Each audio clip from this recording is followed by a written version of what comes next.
ঘড়ির কাঁটায় তখন ভোর 5, সাড়ে 5টা। তখন আমি ঠিক উঠে পড়েছি, যেহেতু উঠে আগে সবার ফার্স্টে আমি প্রণাম করে নিলাম। এটাই আমি সবসময় করি। আর দেখো এখানে কার্পেটটা পাতা থাকে, তার জন্য কার্পেটটাকে আগে তুলে নিলাম, এখন ভাঁজ করে রাখলাম। আর এখন বাসি ঘরটা মুছে নেব।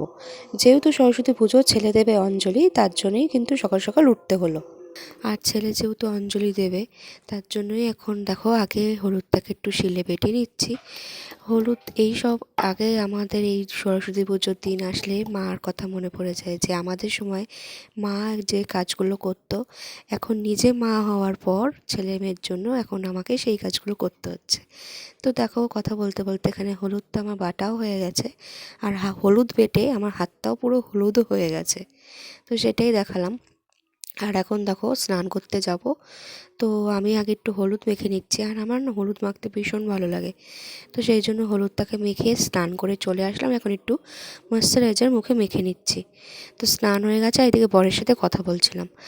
আর দেখো ওর বাবা কালকে ছেলের জন্য দোয়াত টেনেছে, কত সুন্দর একটা মানে ডিজাইন করা, দেখে বেশ ভালোই লাগলো। আর এখানে আমের মুকুল, ধানের শীষ, দোয়াত, কালী, পলাশ ফুল, কুল, এই যেগুলো লাগে সেগুলো সবই নিয়ে এসছে। তো এখন এগুলো ধুয়ে নিলাম, নিয়ে যাব হচ্ছে। আর ছেলেকে এখন উঠিয়ে দিয়েছি, এখন বাজে হচ্ছে ঠিক 7টা মতো।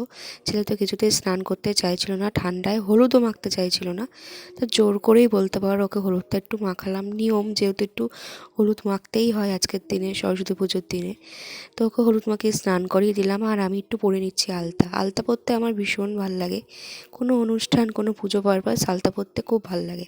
তো দেখো মা ছেলে রেডি হয়ে নিয়েছি, দুজনেই হলুদ পরেছি, আমি হলুদ শাড়ি আর ওকে হলুদ পাঞ্জাবি। তো আমাদের দুজনকে কেমন লাগছে অবশ্যই তোমরা বলবে। সরস্বতী পুজো মানেই হলুদ, হলুদ পরতে ভীষণ ভালো লাগে সরস্বতী পুজোর দিন। আর সাথে বরকেও নিয়ে নিয়েছি, যাব হচ্ছে মামা শ্বশুরের বাড়ি। পুজো হবে সকাল সকাল 8টা সাড়ে 8টার মধ্যে, তার জন্য আমরা বেরিয়ে পড়েছি। বরকেও বললাম তুমিও চলো বাড়িতে যখন আছো, আর ওকে ছাড়া আমার কোথাও যেতে একদমই ভাল লাগে না। তো দেখো মামার বাড়িতে চলেও এসছে। আর এখানে দেখো ঠাকুরমশাই চলে এসছে, বারান্দার মধ্যে ওরা পুজোর আয়োজনটা করেছিল। তো ঠাকুরমশাই এখন পুজো শুরুও করে দিয়েছে। তো আমরা এখন সবাই মিলে পুজোতে বসে পড়েছি।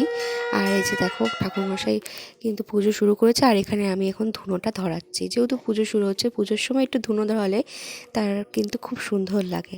পুজো প্রায় শেষের দিকে, এখন ঠাকুরমশাই হচ্ছে মা সরস্বতী মাকে আরতি করে নিচ্ছে। আর এই যে এখন বাচ্চা কাচ্চা দেখো সবাই মোটামুটি কয়েকজন এসছে পাড়ার আশেপাশে। তো আমরা এই যে সবাই বসে এখন অঞ্জলি দেবো, তার জন্য বসে আছি। আর ছেলেকে একটু দেখাচ্ছিলাম, দেখো ছেলে চুপ করে বসে আছে আমার পাশে। দেখো সরস্বতী পুজো মায়ের মুখটা কত সুন্দর ছোট্টর মধ্যে। আর মামি এখানে বললো একটু চাল প্রসাদটা মাখতে। তো প্রসাদ মেখে প্রসাদ খেয়ে সবাইকে দিয়ে কিন্তু বাড়ি চলে এসেছিলাম। আর এইভাবেই মানে পুজো সকালটা কাটালাম। তোমরাও ভালোভাবে কাটিয়েছো নিশ্চয়ই, আমিও ভালোভাবে কাটালাম। তো ভিডিওটা কেমন লাগলো অবশ্যই জানাবে। যদি ভালো লাগে তাকে একটা শেয়ার করে দিও, লাইক করে দিও, পাশে থেকেও। আরও নতুন নতুন ভিডিও নিয়ে তোমাদের সাথে আসবো। তো চলো ভিডিওটা এই অবধি, দেখা হবে আবার নেক্সট ভিডিওতে। তো ভালো পাশে থেকো, সুস্থ থেকো সবাই, টাটা।